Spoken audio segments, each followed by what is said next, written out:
All right, so we're going to talk about EQ today. EQ is short for equalization.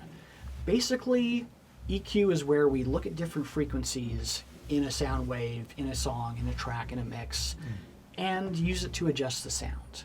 Okay. Now, frequencies, as we recall, are the number of cycles a sound wave has per second. So the sound wave goes up and goes down and comes back to zero. That's a full cycle. The number of cycles per second determines what the frequency is, how we perceive it as sound. The less cycles per second, the lower the sound. The more cycles per second, the higher the sound. If you look at a guitar string that's been plucked and is vibrating, where you're literally seeing the sound wave move.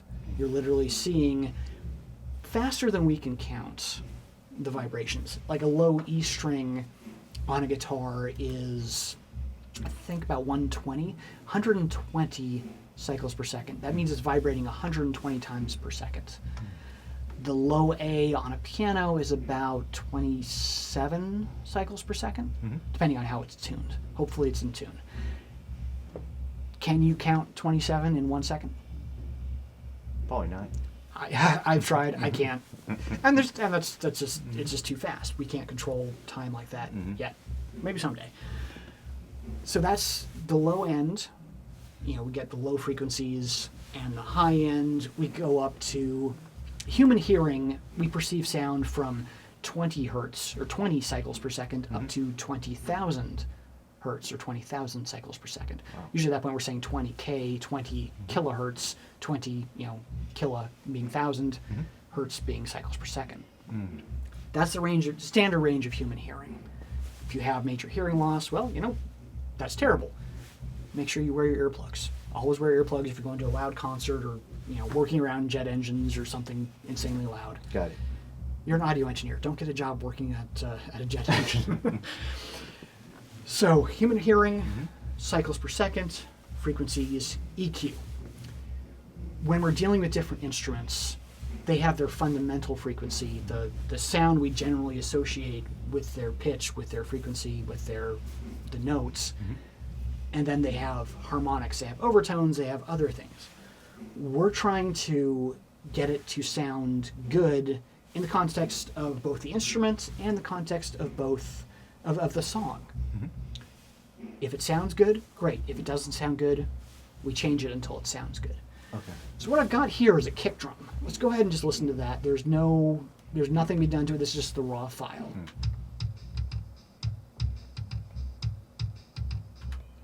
So we got that thump, thump, the thump, thump, thump, the thump. There's a little bit of bleed from the snare drum in there as well. But we're going to focus on the kick drum. Okay. So I'm going to open up FabFilter, one of my go-to EQs. It's got a built-in analysis so you can really see where all the frequencies are. So let's take a look on what we just heard.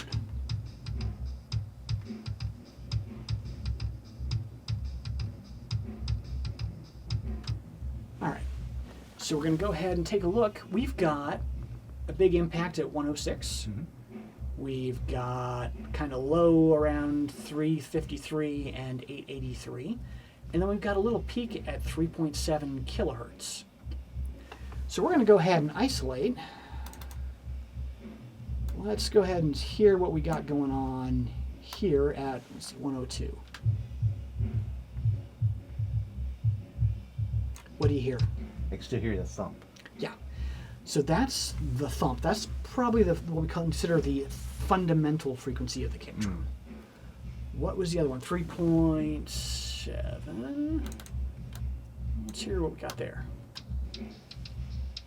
I hear a tick on that one. Yeah. So that's really the snap of the pedal hitting the kick drum. You've got the kick drum going thump, and you've got the pedal going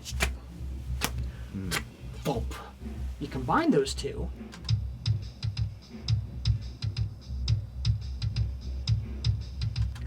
all of a sudden you start getting a little more clarity. Now I'm exaggerating here, but I'd probably have it a little more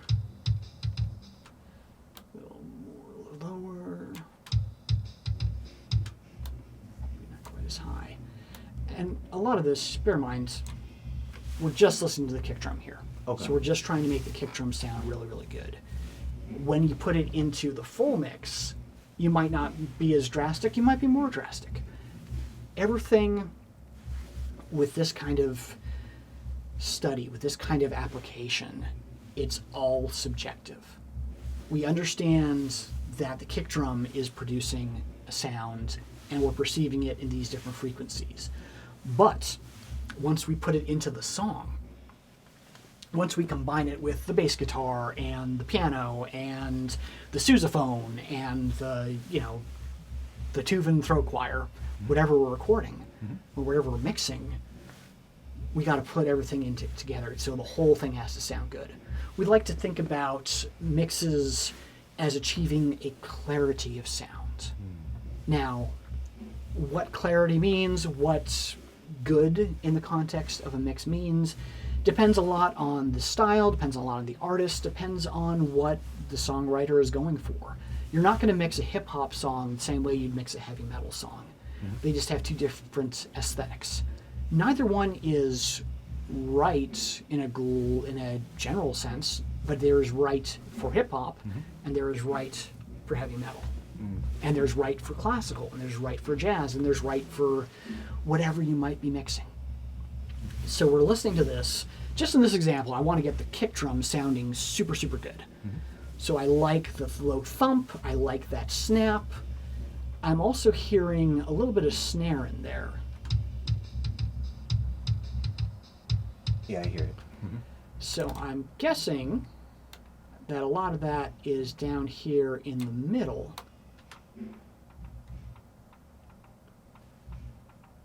A little bit in there. I'm going to go ahead and bring that down a bit. And I think it's also...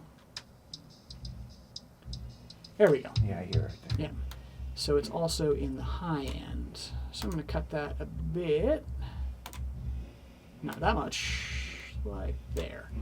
So let's hear the whole thing.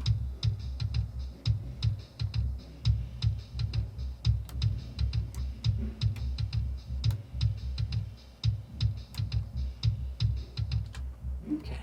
Starting to sound pretty good. Now, obviously, this is just a starting point. When you start mixing in other instruments, let's take a bass guitar, for example. Now, our kick drum fundamental is about 68 hertz. Where do you think the low notes on a bass guitar are going to sit? I say right there in the green. Right, so in the lower end of the frequencies. If it's a 5-string bass, if it's down-tuned, depending on what the band is. I spent some time this summer with the band Meshuggah from, I think they're from Sweden. Might be from Finland, but I think they're from Sweden.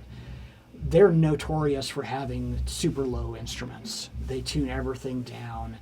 And their drummer actually has an interesting setup on tour. He loves the snap of the high end, and he loves the thump of the low end. So he actually has 4 bass drums, two of them going into the other 2. He starts off with this really tiny jazz kick drum, goes into a really big, boomy, thumpy, bigger drum. I think it was like a 18-inch into like a 32-inch. It was a pretty big discrepancy. The tiny one gives him that snap, and then it just echoes out into the thump of the big bass drum.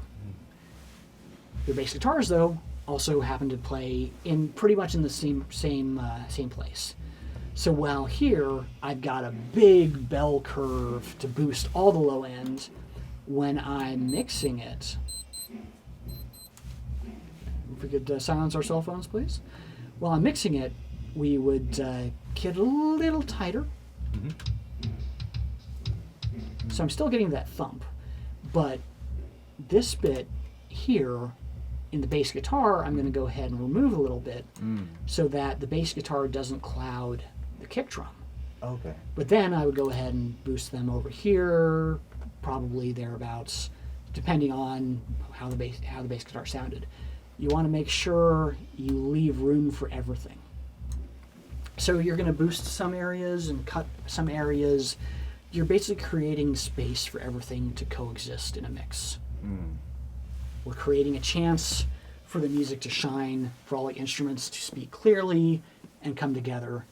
And then, of course, we're going to add aesthetic choices based on what style of music it is. a lot of death metal, you go to a live show and it's just kick drum, kick drum, kick drum. Grrr, super fast, super loud, and everything else kind of sits on top of that. For jazz, you just want that kind of the nice tight click of the kick drum, and you let all the horns and guitars and everything else kind of sit with it. For classical is a whole different beast. We'll get into that another time. But basically, we're using equalization, EQ, to accent the stuff we like, to cut the stuff we don't need or might not like as much, and then we blend it all together in a giant pot and serve steaming hot. Wow. Any questions? For the EQ, can you use it for any instrument? Yes. And you probably will use it on every instrument. Wow. It's one of those things that, starting off, like when I was first learning how to mix, I would actually make charts for myself. I'm like, all right, I've got the kick drum going at 68.897 hertz. And I'd write it down. It's like, all right, so I know bass guitar is going to have some stuff similar there. So I can cut them there and then boost them about, say, 150. And bear in mind, these are not firm, fixed numbers. Every instrument's different. Every recording is going to be different. You have to train and use your ears. But like, for example, I might boost the bass guitar at 150. But then I go look at the electric guitar, and they have some stuff in 150. So I might cut them at 150 and boost them 320. And then I'm going back and I'm listening. I'm like, all right, how does it all stack together? Am I getting clarity on the kick drum? Am I getting clarity on the bass guitar? Am I getting clarity on the guitar parts? Wow. Yeah. That's awesome. Yeah. It's a lot of work. But then you train your ears, you train your mind, you train on the software, and you start doing it. And you start making music. And that, my friends, is one of the most fun things there is.